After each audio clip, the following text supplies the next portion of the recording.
अच्छा याहिया, आपसे ये पूछना चाहते हैं, ये ज़रा टर्मिनोलॉजी हमें एक्सप्लेन कर दें कि जब किसी प्लेयर की परफॉर्मेंस ख़राब होती है, बेशक वो सीनियर प्लेयर हो या फिर नया कोई एंट्रेंट हो, इस वक्त हम बता रहे हैं बाबर आजम शायद इस मैच में नहीं होंगे, शाहीन को भी रेस्ट कराया जा रहा है। What is this? शादाब को भी। ये रेस्ट क्या होता है? मतलब एक टूर्नामेंट चल रहा है, what are we talking about rest? और हम वर्ड्स, चॉइस ऑफ वर्ड्स क्यों नहीं सही यूज़ करते? नहीं, मुझे ये नहीं समझ आता हम इतने सेंसिटिव क्यों हैं? हम क्यों इतने हैं कि जी इन तीनों को हम रेस्ट करा रहे हैं? They did not perform. They are out for the next match. It's simple as that. They are professionals and obviously all of us are striving कि पाकिस्तान जीते, टीम पाकिस्तान जीते, और उसके लिए जो भी बन पड़ेगा वो किया जाएगा।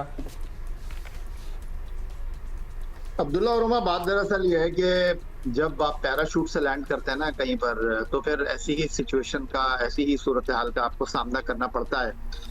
जो मेरे पास इत्तलात हैं वो इत्तलात शायद आपके लिए थोड़ी सी हैरानकुन हो, और वो इत्तलात ये हैं कि शाहीन आफरीदी तो तय हो गया है कि वो आज नहीं खेलेंगे, और अगर सलमान मिर्जा या नसीम शायद डिलीवर करने में कामयाब रहे, जिस तरह सुहेल इमरान साहब फरमा रहे थे सुपर 8 मरहले में, मुझे पाकिस्तान टीम के अगले मरहले में जाने पर कोई कंसर्न नहीं है। पाकिस्तान टीम केक वॉक करती हुई इंशाल्लाह जो है वो सुपर 8 मरहले में जा रही है। But on the other side आपको ये मैं बता दूं, जो मेरे पास इत्तलात हैं कि शाहीन आफरीदी आज के मैच में नहीं खेल रहे, बट शादाब इस टीम का लाजिम मलजूम हिस्सा है, क्योंकि कोच माइक हेसन जो है वो उनको किसी भी सूरत ड्रॉप करने के लिए तैयार नहीं है।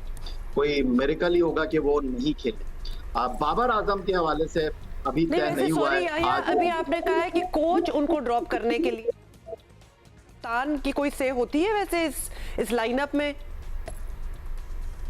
देखिए उमा, 2017 में जब पाकिस्तान चैंपियंस ट्रॉफी जीता था, उस वक्त कप्तान सरफराज जरूर थे, लेकिन बहुत ज्यादा जो डोमिनेट करने वाली पर्सनालिटी थी वो कोच की थी।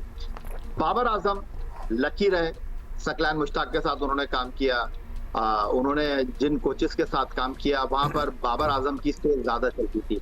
यहाँ पर डोमिनेट करते हैं ड्रेसिंग रूम में माइक हेसन, और सलमान अली आगा ग्राउंड में उनकी चीजों को लेकर चलते हैं, लेकिन हतमी फैसला प्लेइंग 11 खिलाने का माइक हेसन करते हैं। इवन ये जो वर्ल्ड कप के लिए 15 रुकनी टीम गई है, सिलेक्शन कमेटी नाम की सिलेक्शन कमेटी है, क्योंकि जो फैसला किया है वो माइक हेसन ने किया है किसको रखना है, तो किसको निकालना अगर है। तमाम पावर्स दे दी, मतलब कप्तानी की पावर्स भी उन्हें दे दी, सिलेक्शन की पावर्स भी उन्हें दे दी, कोच तो वो हैं ही, and if these are the results, तो फिर तो हमें कोच को तब्दील करने पर गौर करना चाहिए। देखिए, अब आप कुछ भी कहें, लेकिन इतनी जल्दी जो है वो आपको फैसला नहीं करना चाहिए। आपने कुछ अच्छा भी किया है। असल में होता ही है कि हमने सिर्फ ये सोचा हुआ है कि जी इंडिया का मैच, बाकी तो आप देखिए हमने लास्ट 1 साल के अंदर 3 टूर्नामेंट खेले, तीनों के फाइनल आपने खेले हैं। कुछ 19-20 हो सकता है, कोच का अपना पसंदीदा खिलाड़ी हो सकता है, इसमें कोई दो राय नहीं है, लेकिन जो सबसे बड़ा प्रॉब्लम है वो है आपके खिलाड़ी, उनकी सोच, उनका फोकस। अगर क्रिकेट पे नहीं होगा तो फिर आपको ऐसे ही नताइज का सामना करना पड़ेगा। आपसे जेन्युइनली एक बात पूछनी है, the flaws that we saw in India's match. हम इस टूर्नामेंट के स्क्वाड की सिलेक्शन से लेकर बहुत से लोगों की सिलेक्शन पे, सिलेक्शन से पहले और सिलेक्शन के बाद भी आप और हम और सब लोग दुनिया भर में पाकिस्तान के मौजूद क्रिकेट शायकीन और एक्सपर्ट्स आवाज और सवाल उठाते रहे। फिर जो डिसीजंस ड्यूरिंग द मैच हमें देखने को मिले, अगर वो सब कुछ माइक हैसन कर रहे हैं तो फिर क्या सवाल नहीं उठता? बिल्कुल भी नहीं अब्दुल्ला, आप उनको लेकर आए, थोड़ा सा उनको वक्त दीजिए। और जहां तक आप एक्सपर्ट की बात कर रहे हैं, जहां तक फॉर्मर क्रिकेटर की बात कर रहे हैं, तो ये उन्हीं का तोहफा है बाबर आजम। आपने पिछले 10 सालों में जो है वो आईसीसी का सिर्फ एक टूर्नामेंट जीता है, चैंपियंस ट्रॉफी, और उसके जो कैप्टन थे सरफराज अहमद, जो 11 मुसलसल T20 सीरीज जीते थे, उनके खिलाफ जो कैंपेन चलाई गई, उनको जिस तरह एहसान मानी, जिनके बारे में कहा जाता है कि जी वो आईसीसी के प्रेसिडेंट रहे, वो क्रिकेट को जानते हैं, रमीज राजा, वो उनको एक आंख नहीं भाते थे। आपने पिछले 10 सालों में बाबर आजम ने आईसीसी की इतनी ट्रॉफी जीती है, पाकिस्तान नहीं जीता। तो अब बिल्कुल हैरान होने की बात नहीं है, बिल्कुल दिल गिरफ्तार होने की बात नहीं है। ये हमारे एक्सपर्ट हो गए, ये हमारे फॉर्मर क्रिकेटर हो गए।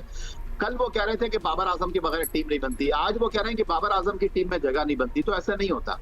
बाबर आजम की एक लिमिटेशन थी और बाबर आजम की एक लिमिटेशन है। अब वो टीम के साथ हैं, अब आपने वर्ल्ड कप के बाद फैसला करना है उनको रखना है या नहीं रखना है। जहां तक माइक हैसन की बात है, आप उनको लेकर आए हैं, आपने उनको जिम्मेदारी दी है, और जो टीम का परफॉर्मेंस होगी वो जनाब रिजल्ट लेकर आएंगे। नहीं लेकर आए तो ये नहीं हो सकता कि आप उनको बीच रास्ते में से बोले थैंक यू वेरी मच जी आप जा सकते हैं। अच्छा